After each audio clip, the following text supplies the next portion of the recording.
Panorama group, जो सोचता है वो करता है। आपके अपने सपनों का आशियाना। नमस्कार, भारत लाइव देख रहे हैं आप। देखिए, बिहार की राजनीति में राज्यसभा चुनाव को लेकर एक बार फिर से मामला गड़बड़ा गया है। जी हां, बिहार में भारतीय जनता पार्टी ने पहले ही ऐलान कर रखा है कि उपेंद्र कुशवाहा को राज्यसभा भेजा जाएगा।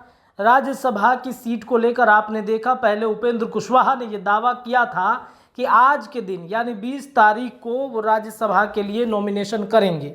उसके बाद फिर क्या था, अचानक से मामला पलट गया, अचानक से सारी परिस्थितियां बदल गई और उनका आज का नामांकन टल गया। अब उनका नामांकन कल की तारीख में होगा, यानी कि कल 21 तारीख को उनका राज्यसभा का नॉमिनेशन होगा। इधर राज्यसभा की दूसरी सीट को लेकर के भारतीय जनता पार्टी असमंजस में है कि किसे भेजा जाएगा।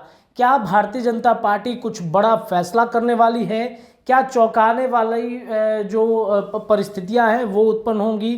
क्या चिराग पासवान को तगड़ा झटका नरेंद्र मोदी दे सकते हैं? क्योंकि खबर ये है कि पशुपति पारस को राज्यसभा भेजे जाने की चर्चा चल रही है। पशुपति पारस एनडीए गठबंधन के हिस्से में नहीं आते हैं। ये बातें चिराग पासवान ने ही कुछ दिन पहले कही थी, जब उपचुनाव को लेकर के पशुपति पारस ने ये दावेदारी कर दी कि हम उपचुनाव लड़ने जा रहे हैं, और उपचुनाव अगर वो नहीं लड़ते हैं तो क्या होता है ये तो बाद की बात होगी। एनडीए गठबंधन के हिस्सेदारी को लेकर के खूब चर्चा चल रहा है, मंथन चल रहा है, और इस सब के बीच में कई नामों की चर्चाएं चल रही हैं। जैसे आपको बता दें कि ऋतुराज सिन्हा भी उनमें से एक आते हैं।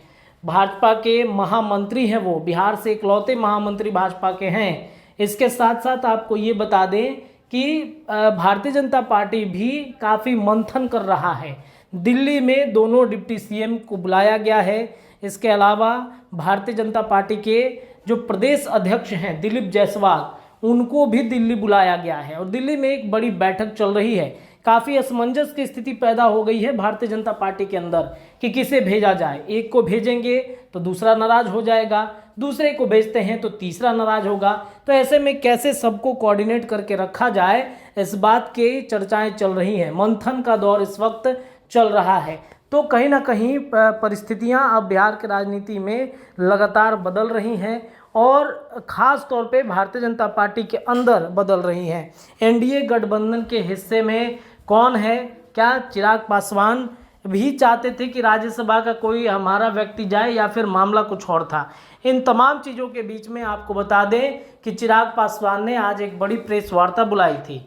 जो लिटरल वैकेंसी की बातचीत, वो उन पर हमलावर हुए थे सुबह में, और उन पर अब ये चर्चा है कि लिटरल बहाली जो है उसके आदेश को ही केंद्र सरकार के द्वारा पलट दिया गया है। तो लगातार चिराग की हर डिमांड को इधर पूरा करने की कोशिश भी कर रहे हैं, उधर राज्यसभा की सीट पर मंथन भी चल रहा है।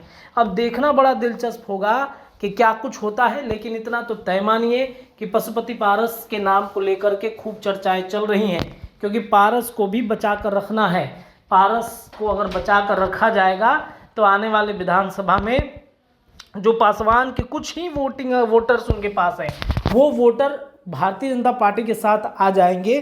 तो ये कहीं ना कहीं एक प्लस पॉइंट उनके लिए हो जाएगा। क्या कुछ होता है इस पर हमारी निगाहें हैं। फिलहाल के लिए इतना है। देखते रहिए भारत लाइव, खबरें लगातार मिलेंगी। धन्यवाद। पनोरमा ग्रुप, जो सोचता है वो करता है। अगर ये वीडियो पसंद आई और वह बिहार के राजनीति और बिहारियत से सरोकार रखेनी तो सब्सक्राइब बटन दबा के चैनल के सब्सक्राइब कर ली। ओजे एगो घंटी बा, ओकरा बटन दबा देला से कुल सटीक और मारक खबर रुआ मुफ्त में मिल जाई। अगर रुआ पत्रकारिता के हमनी के नया प्रयोग में सहयोग कर चाहतानी तो ज्वाइन बटन दबा दी। पेटीएम नंबर नोट कर ली 9386816700। धन्यवाद।